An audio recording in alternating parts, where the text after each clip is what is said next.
Hello students. तो बच्चों आज जेई मेन का नया चैप्टर स्टार्ट करते हैं प्रीवियस क्वेश्चन का।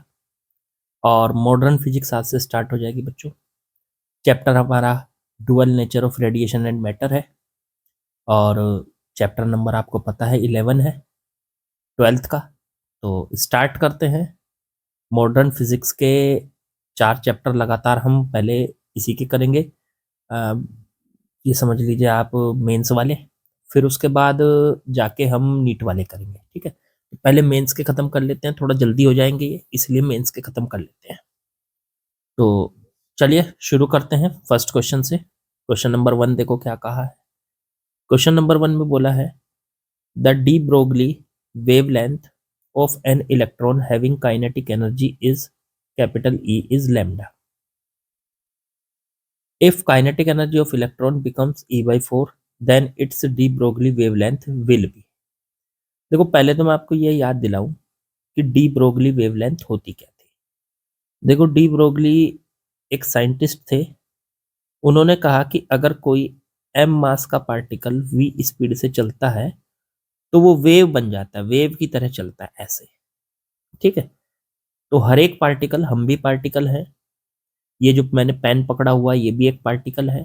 सब, हर कोई मैटर है। मैटर कह सकते हो, पार्टिकल कह लो, मैटर कह लो।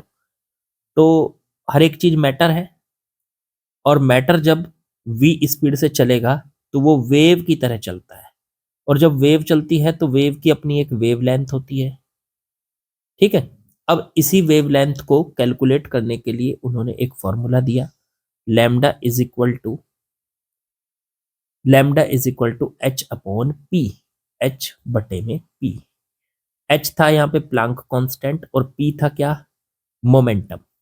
इस पार्टिकल का या इस मैटर का मोमेंटम, क्योंकि जब ये चलेगा तो इसका मोमेंटम भी होगा। मोमेंटम आपको पता है क्या होता है, पी बराबर मास इंटू वेलोसिटी। तो इस फॉर्मूले को आप ऐसे भी लिख सकते हो, एच बटे मास इंटू वेलोसिटी, ठीक है।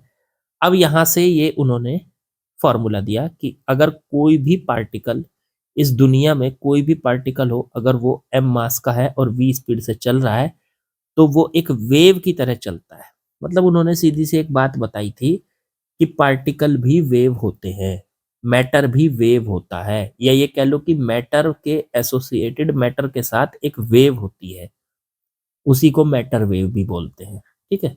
उसकी अगर आपको वेवलेंथ निकालनी है तो आप इस फॉर्मूले से निकाल सकते, इजीली उन्होंने ये बताया। चलो जी, अब यहाँ पे ये कह रहे हैं कि अगर उस इलेक्ट्रॉन की काइनेटिक एनर्जी ई है तो उसकी वेवलेंथ लैम्डा है। अब यहाँ पे काइनेटिक एनर्जी को कैसे रखें, तो काइनेटिक एनर्जी का फॉर्मूला होता था के बराबर हाफ एम वी स्क्वायर।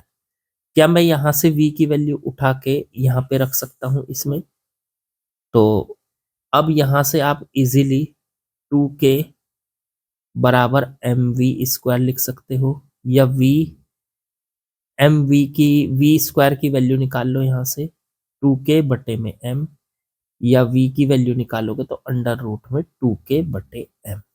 इस v की वैल्यू को उठा के हम यहाँ रख देंगे, तो इसकी जो वेवलेंथ आ रही है वो लैम्डा आ रही है। मतलब इन्होंने दिया कि जब काइनेटिक एनर्जी को E ले लो तो k की जगह यहाँ पे मैं E रख दूंगा, तो यह बन जाएगा अंडर रूट में 2e बटे में m। उठा के इसको यहाँ पे रख लो तो ये आ जाएगा फॉर्मूला h बटे m। v की जगह देखो ये पूरा रख देंगे, अंडर रूट में 2e बटे में m। अब देखो ये m अंडर रूट में है, इससे m को काटो तो ये नीचे वाला m जो है अंडर रूट में है, तो जब अंडर रूट m से m को काटेंगे तो यहाँ पे अंडर रूट m बच जाएगा। तो यहाँ पे आ जाएगा ये लैम्डा बराबर h बटे, यहाँ m के बजाय अंडर रूट m आ जाएगा और अंदर बचेगा 2e, तो अंडर रूट m और अंडर रूट में 2e। इसको पूरा सॉल्व करेंगे, दोनों को अंडर रूट में एक साथ लिख लो तो 1 बटे अंडर रूट 2me, ये आपका बन जाएगा आपका, ठीक है। ये फॉर्मूला बन चुका है। आप ये कह सकते हो कि लैम्डा जो उसकी वेवलेंथ है जब उसकी काइनेटिक एनर्जी कितनी दे रखी, ई, ये काइनेटिक एनर्जी है यहाँ पे ई, तो उसकी वेवलेंथ लैम्डा है। ठीक है, अब वो कह रहा है कि अगर उसकी काइनेटिक एनर्जी ई बटे 4 कर दी तो उसकी वेवलेंथ कितनी हो जाएगी। तो मान लेते हैं उसकी वेवलेंथ हो जाएगी लैम्डा डैश, एच बटे में 2 अंडर रूट में 2m, ई की जगह रख दो ई बटे 4। ये जो ई बटे 4 है 1/4 है, इसको बाहर निकालोगे अंडर रूट से तो बच्चों ये आ जाएगा बाहर निकल के 1/2 और अंडर रूट में बच जाएगा 2me।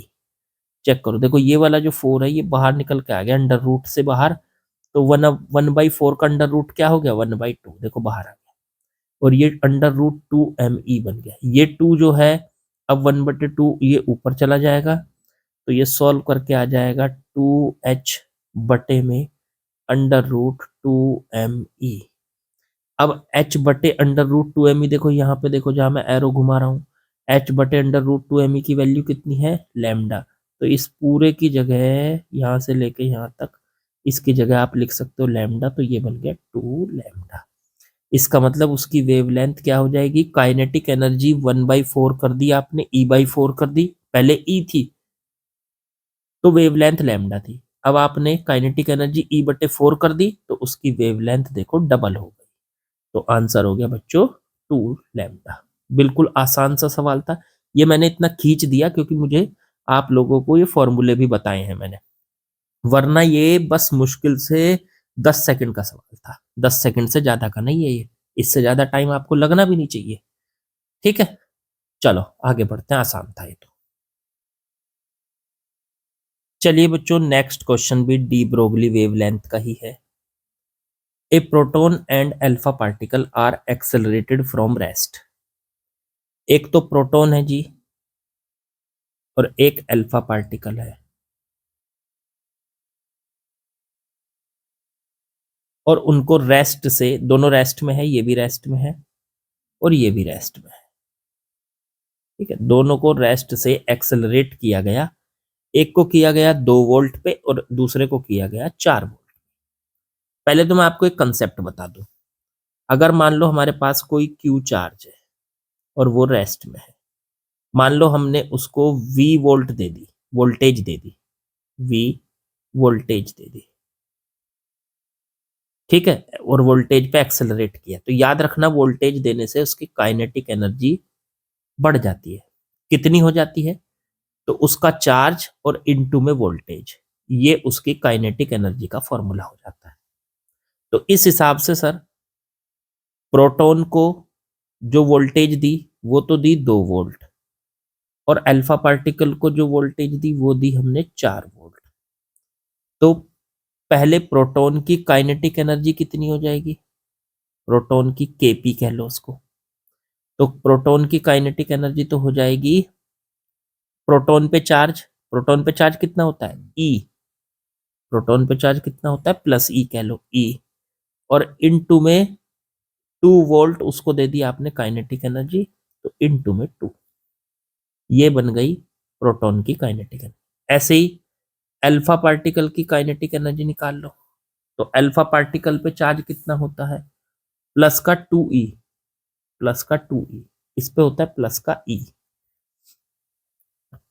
प्रोटॉन पे प्लस का e और अल्फा पार्टिकल पे प्लस का 2e, तो 2e चार्ज हो गया, और इनटू में इसको कितनी वोल्टेज दिया आपने 4v, मतलब 4 वोल्ट, तो 4 दे दी। चलो ठीक है, क्या दोनों की काइनेटिक एनर्जी पता चल गई, इसकी तो 2e काइनेटिक एनर्जी है प्रोटॉन के पास तो, और अल्फा पार्टिकल के पास है 2 × 4 8e काइनेटिक एनर्जी, दोनों के पास काइनेटिक एनर्जी पता चल गई हमें कितनी कितनी।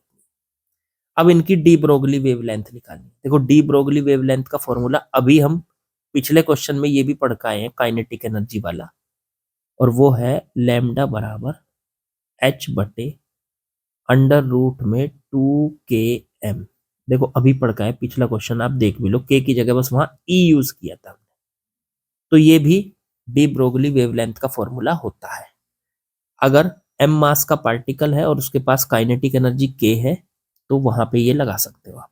तो चलो इस हिसाब से ये जो आपके पास प्रोटॉन है इसकी वेवलेंथ लैम्डा पी कह लो, तो उसके लिए फॉर्मूला हो जाएगा एच बटे अंडर रूट में 2 के कितना है इसका के पी, और इनटू में एम मास, प्रोटॉन का मास एम पी कह लो।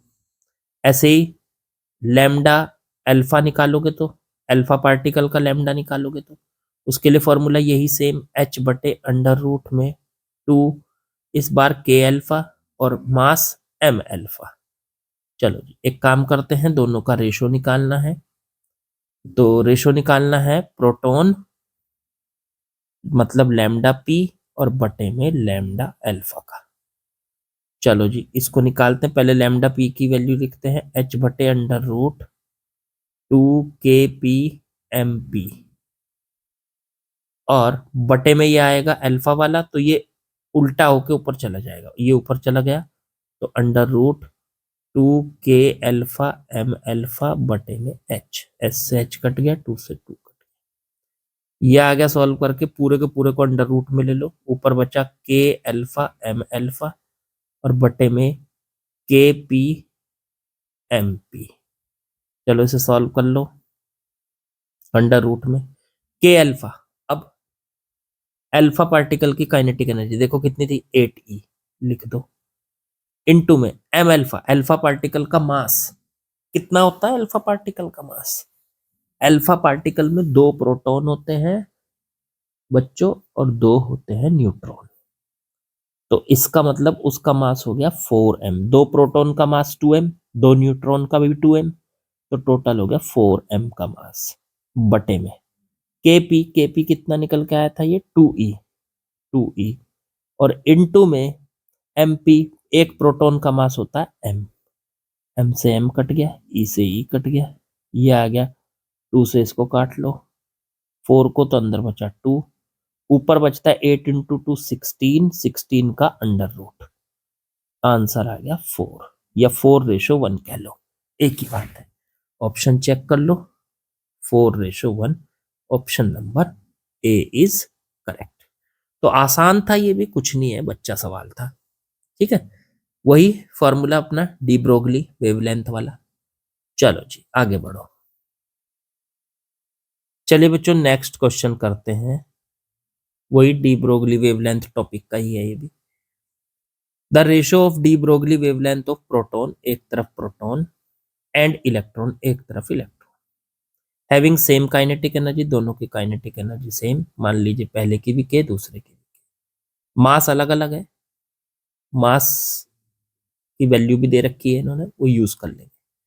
चलो पहले प्रोटॉन की वेवलेंथ निकालते हैं, D Broglie wavelength lambda P, तो फॉर्मूला वही है एच बटे, अगर काइनेटिक एनर्जी दी हो तो 2k और m मास, प्रोटॉन का मास लिख दो mp।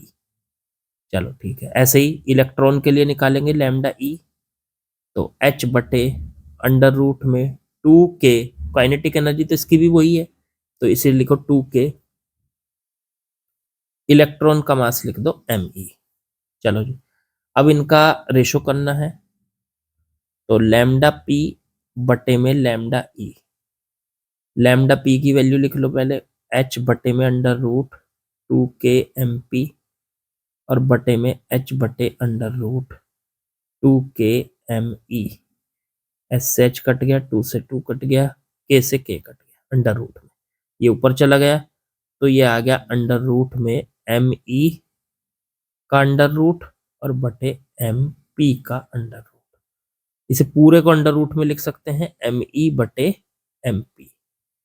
अब एक काम करो, अंडर रूट में me ऊपर वाला जू का तू लिखा रहने दो, mp की जगह देखो ये लिख दो पूरा, ये जो दिया है इन्होंने, प्रोटॉन का मास किसके बराबर है 1849 इंटू में me के बराबर, me से me कट गया तो लैम्डा पी बटे लैम्डा ई बराबर आ गया अंडर रूट में 1/1849, ये आ गया आपके पास, ठीक है। तो इसका अंडर रूट करेंगे, 1 का अंडर रूट तो 1 हो गया और 1849 का अंडर रूट हो गया 43, तो 1:43 हो गया। तो 1:43 देखो किसमें है, option number A is correct. बिल्कुल आसान। चलो जी आगे बढ़ो। चलिए बच्चों नेक्स्ट क्वेश्चन में आते हैं, question number 4। Same topic, D Broglie wavelength दिया क्या है, proton P and electron E will have same D Broglie wavelength. एक तरफ प्रोटॉन है, एक तरफ इलेक्ट्रॉन है, दोनों की डी ब्रोगली वेवलेंथ सेम दे रखी है, इसकी भी लैम्डा इसकी भी लैम्डा। तो उनके मोमेंटम का रेशो पूछा है। इसका मोमेंटम मान लो P1, इसका मोमेंटम मान लो P2। चलो P1 और P2 पूछा है। एक बात बताओ, डी ब्रोगली वेवलेंथ का फॉर्मूला होता है लैम्डा बराबर H/P1, पहले वाले का प्रोटॉन का, ठीक है। और दूसरे के लिए इलेक्ट्रॉन के लिए लैम्डा बराबर H/P2, ठीक है। अब एक बात बताओ, क्या आपको साफ साफ नजर आ रहा है कि दोनों की वेवलेंथ तो सेम दे रखी है ना, सेम डी ब्रोगली वेवलेंथ। तो हमने पहले फॉर्मूले से निकाल दी लैम्डा बराबर H/P1। P1 क्या है, ये प्रोटॉन का मोमेंटम।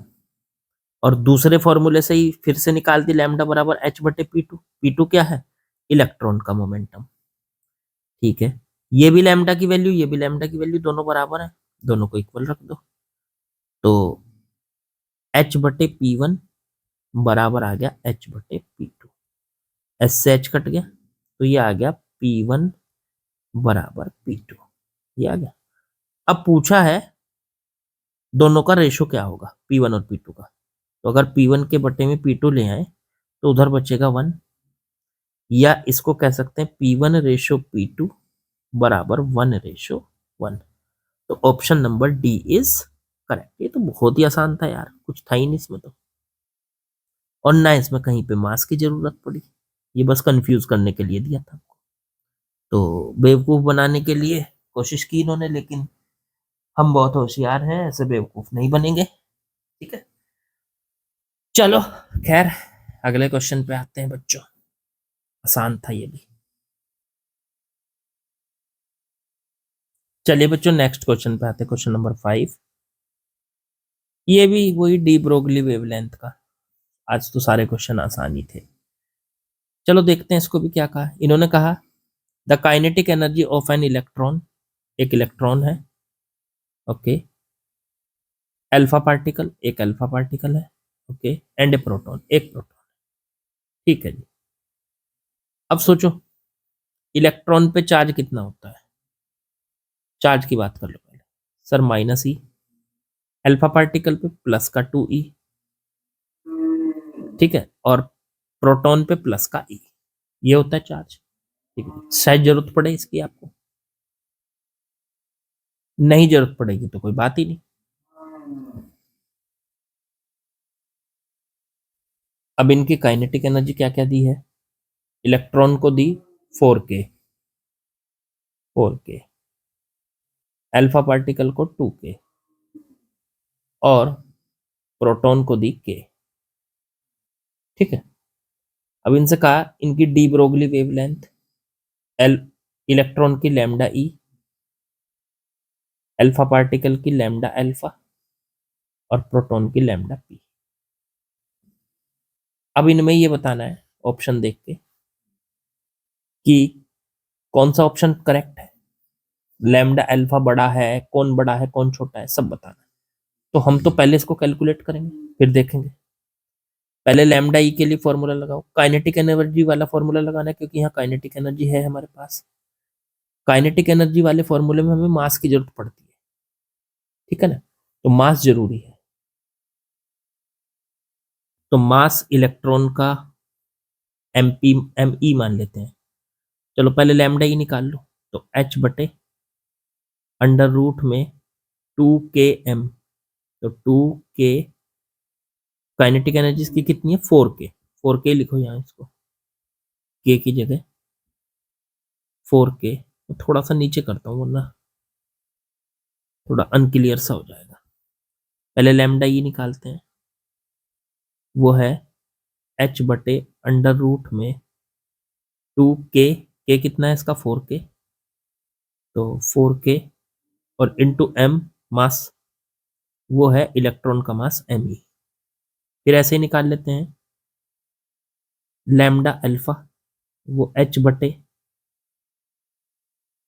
अंडर रूट में 2km, फॉर्मूला ये होता है देखो, लैम्डा बराबर एच बटे अंडर रूट 2km, के काइनेटिक एनर्जी, एम मास, तो के कितना है इसका 2k, और एम अल्फा पार्टिकल का मास हो गया एम अल्फा।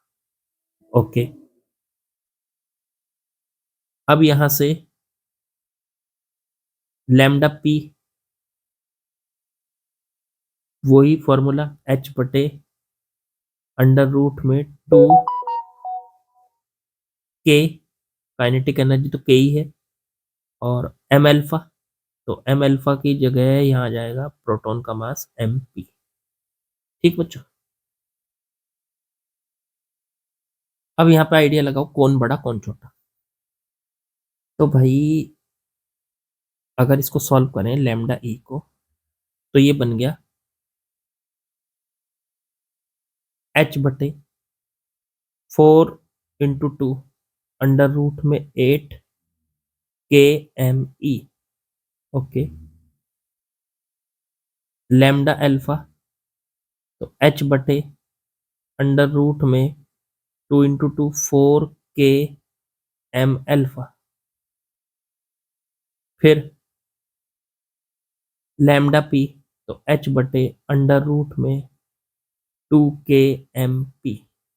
चलो अब मास रख देते हैं सबका, बाकी चीजें तो सब बराबर सी दिखाई दे, देखो लैम्डा ई, इसमें भी एच है, इसमें भी एच है, इसमें भी एच है।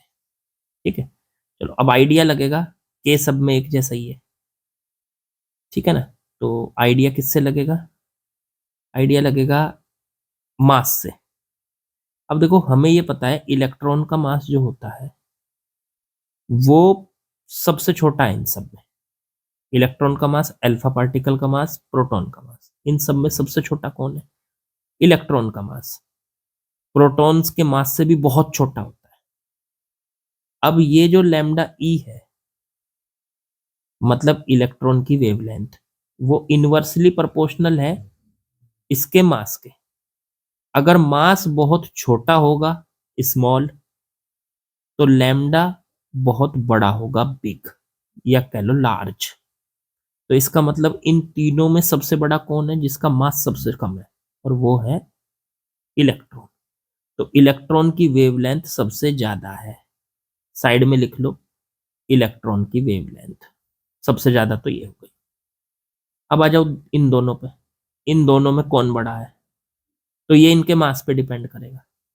पहले अगर देखें लैम्डा अल्फा एच बटे अंडर रूट में 4k, अल्फा का मास कितना होता है अल्फा पार्टिकल का, तो वो होता है सर 4m, क्योंकि उसमें 2 प्रोटॉन होते हैं और 2 न्यूट्रॉन होते हैं।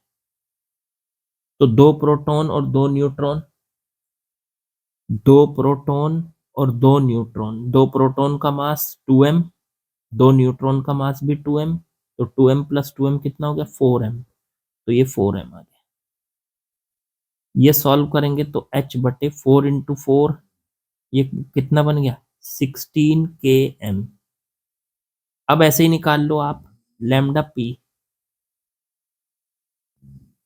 लैम्डा पी प्रोटॉन का मास, वो प्रोटॉन की वेवलेंथ, h बटे अंडर रूट 2kmp, प्रोटॉन का मास, प्रोटॉन का मास तो सर m होता है खाली, तो वो हो गया 2km। अब इन दोनों में सोचो कौन बड़ा है। देखो इसके नीचे यहाँ डिनोमिनेटर में 16 है और इसके डिनोमिनेटर में है 2, बाकी सारी चीजें तो सेम है, h भी सेम है, k भी सेम है, m भी सेम है। ये इसमें 16 आ रहा है और इसमें 2 आ रहा है, कौन बड़ा। डिनोमिनेटर में अगर संख्या बढ़ेगी, डिनोमिनेटर का नंबर बढ़ेगा, तो वो पूरा नंबर छोटा हो जाता है। तो इसका मतलब लैम्डा अल्फा जो है वो छोटा हो गया। खुद सोचो, डिनोमिनेटर में नीचे संख्या बढ़ेगी तो पूरी संख्या छोटी हो जाती है। जैसे कहीं पे लिखा हुआ है 1/3, 1/3 की जगह 1/4 लिख दिया तो नीचे की संख्या बढ़ गई तो ये पूरा नंबर छोटा हो गया। देखो 1/4 1/3 से भी छोटा हो गया।